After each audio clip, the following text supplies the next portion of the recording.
हमें अगर अपनी जिंदगी में कुछ भी मैनिफेस्ट करना है, डेफिनेटली आप कार घर जहां पे भी फोकस करना चाहे करें, लेकिन उससे भी ज्यादा आपको और मुझे एक ही चीज पे फोकस करना है।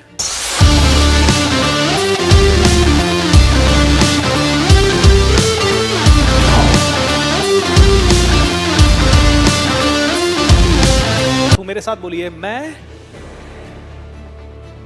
परमात्मा का अंश हूं, मैं ऋषियों का वंश हूं। हमारी ब्लड लाइन अगर देखें तो सारी ऋषियों तक जाएगी।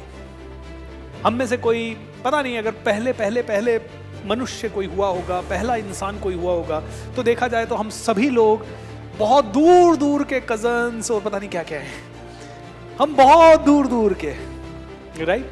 अब हमें ट्रैक भी नहीं है, लिखा जाए तो we are the same blood line. मैं सर्वशक्तिमान हूं, मैं प्रभु की संतान हूं, मैं ऋषियों का वंश हूं और मैं परमात्मा का अंश हूं। और ऋषियों का वंश दिन में पता नहीं कितनी बार गुस्सा करता है, कितनी बार मुंह चिढ़ाता है। परमात्मा का अंश होने के बावजूद ये रियलाइजेशन चाहिए बस, बाकी मैनिफेस्टेशन में कुछ नहीं चाहिए आपको। जब मुझे ये रियलाइजेशन हो जाएगा कि मैं सच में परमात्मा का अंश हूं, तो मेरे जीने का तरीका कैसे होगा। अभी भी मुझे भी पूरा रियलाइजेशन नहीं है, मैं गुरु नहीं हूं, मैं शुरू हूं। आप और मैं सब सीख रहे हैं। मैं भी चिढ़ाता हूं अपना मुंह, मैं भी गुस्सा करता हूं, मैं भी नेगेटिव होता हूं, मैं भी रोता हूं, मैं भी परेशान होता हूं। लेकिन हाँ, जैसे जिस मोमेंट में मैं ये बोलता हूं कि मैं परमात्मा का अंश हूं, मुझे ऐसा लगता है कि मैं खुद ही परमात्मा हूं। क्यों? क्योंकि मैं अंश हूं, क्योंकि मैं ही भगवान हूं, क्योंकि आप ही भगवान हैं, क्योंकि हम सभी भगवान हैं, क्योंकि वही तो अंश है। क्योंकि अब सोचिए, शरीर जो रोल मॉडल है, लेकिन फिर भी जला दिया जाएगा, तो शरीर के अंदर कौन है? आत्मा। और अगर आत्मा की बात की जाए, जो कि कभी नष्ट ही नहीं होगी, और जो ऐसी है जो परमात्मा से सीधी जुड़ी हुई है, मतलब अमित शाह है जो मोदी से सीधा जुड़ा हुआ है।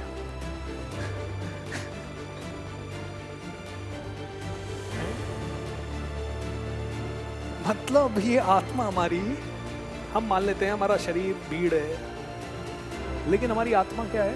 अमित शाह। तो ये आत्मा और परमात्मा मिलके ना पूरी सृष्टि चला रहे हैं। बोलते हैं संत रविदास जी मीराबाई के गुरु थे। जब छोटे बच्चे थे, खेलते थे, तो एक दिन एक बच्चे के साथ, एक दोस्त के साथ खेलते थे, तो खबर आई कि वो दोस्त आज खेलने के लिए नहीं आ रहा।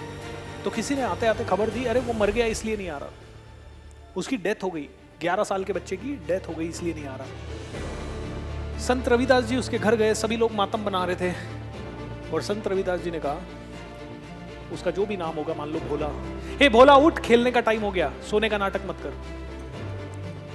और थोड़ी देर बाद वो बच्चा उठ के खेलने के लिए चला गया। ऐसी घटना जब घटी तो सबको रियलाइज हुआ, यार रविदास में कुछ तो खास बात है, रविदास में कुछ तो खास बात है। लेकिन रविदास कौन था? एक ऐसा व्यक्ति था जो जूते सिलने का और जूते बनाने का काम करते थे। आपने मोची देखे होंगे, बस वो बैठे थे, उनके पिताजी मोची थे, उन्होंने भी वही काम सीख लिया। और जब मोची बैठे हुए कर रहे होते थे, तो धीरे धीरे यही लोग बैठ जाते हैं कि अरे इसके पास तो दिव्य शक्तियाँ हैं शायद, और वो कहते हैं मेरे पास कुछ नहीं है, मैं तो अपने भाव से अपने दोस्त से मिलने के लिए गया था। दोस्तों, ऐसे हजारों किस्से हमारे पास मिल जाएंगे। ऐसे ही रविदास जी के जब बड़े हो गए तो कई संत वंत भी उनके पास आने लगे, बैठने लगे। बोले रविदास, हम लोग गंगा स्नान के लिए जा रहे हैं। बोले नहीं नहीं, मुझे लगता है मेरी गंगा, मेरी ये कटौती है, मुझे लगता है मेरे दिल में भगवान है, तो मुझे तीर्थ यात्रा कहीं जाने की ज़रूरत नहीं है, मैं यहीं बैठ के अपना काम करूँगा, दैट इज़ इट। सब ने कहा पागल हो गया, इतना घमंड आ गया इसमें कि गंगा मैया के भी दर्शन करने इसको जाने में प्रॉब्लम हो रही है। सब चले गए, स्नान करके आए। स्नान कर रहे थे तो एक का सोने का कड़ा गंगा जी में गिर गया। बहुत कोशिश की, नहीं मिला। वापस लौटते समय रविदास जी के पास आए तो किसी ने मजाक में कहा, रविदास तो कहता है ना इसकी कठौती में ही गंगा है, पूछ लेते हैं कि ये कहीं मिल जाए तो इसको। लेकिन उनमें से एक दो को श्रद्धा भी थी रविदास जी में, और उन्होंने कहा रविदास ऐसी ऐसी बात हुई, रविदास जी ने कठौती में हाथ डाला, बोले तेरी गंगा में से निकाल के दे देना। कठौती में हाथ डाला, कड़ा निकाला,